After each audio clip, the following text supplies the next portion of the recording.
Rydyn ni gyd yn gwybod bod cig yn dod o anifeiliaid. Ond oeddech chi'n gwybod bod anifeiliaid sy'n cael eu magu ar gyfer cig yn cael eu hadnabod fel da byw. Mae ffermio da byw wedi'w sefydlu yng Nghymru ers cannoedd o flynyddoedd. Gadewch i ni gael golwg ar y daith o'r fferm I Fwyd. Mae Cymru'n wlad brydferth gyda channoedd o erwau o laswell cyfeithog yn ei gwneud yn lle perffaith I ffermio defaid, gwartheg a moch. Mae hinsawdd Cymru'n berffaith hefyd, gyda thymheredd cynnes yn yr haf a gyda llawer o law drwy gydol y flwyddyn yn golygu'n bod yn tyfu llawer o laswell yn ein caeau.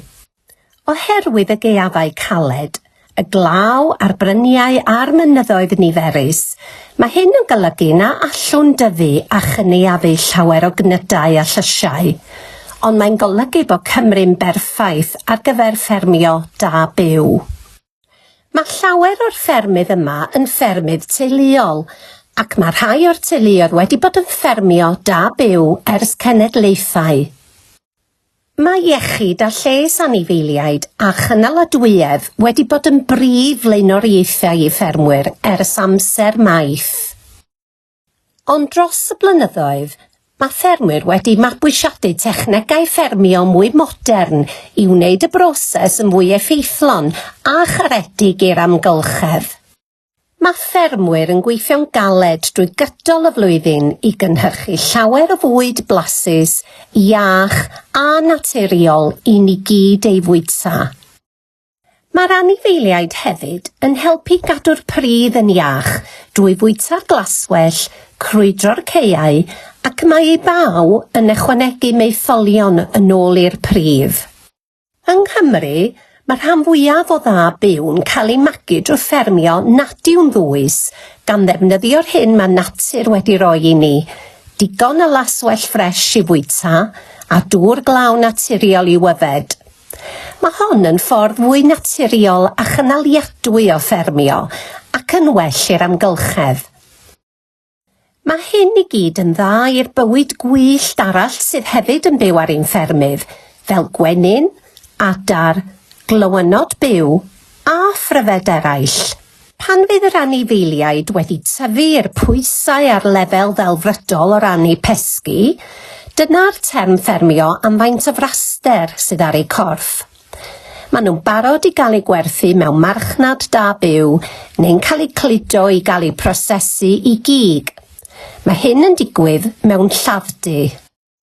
Yn union fel mae angen I ffermydd ddodloni safonau penodol yn y ffordd maen nhw'n gofalu am yr anifeiliaid, mae gan y lladd-dy safonau llym ynghylch a sut maen nhw'n trin ac yn prosesu'r anifeiliaid. Maen nhw hefyd yn prosesu'r cig gan ei baratoi'n doriadau llai fel darnau o gig, steaks a golwythion I wneud yn werthadwy ac yn barod i'w coginio a'i bwyta. Yna bydd y cig yn cael ei anfon at eich gigydd lleol neu I silffoedd archfarchnad neu hyd yn oed I ffatri fwyd arall i'w ddefnyddio fel cynhwysion ar gyfer bwydydd fel pasteiod, prydau parod a bwydydd eraill. Yr enw ar yr holl gamau gwahanol hyn mae cig yn mynd trwyddyn nhw yw cadwyn gyflenwi. Drwy fwyta cig sy'n cael ei fagu'n lleol, mae'r gadwyn gyflenwi'n fyrrach ac felly'n well i'r amgylchedd. Yng Nghymru, rydyn ni'n sicrhau bod y daith o fferm I Fwyd yn dda I bawb ar hyd y ffordd, gan gynnwys y ffermwyr, yr anifeiliaid ac i'r amgylchedd rydyn ni gyd yn byw ynddo. Yn dod â chig Cymreig lleol a blasus I chi ar gyfer eich swper.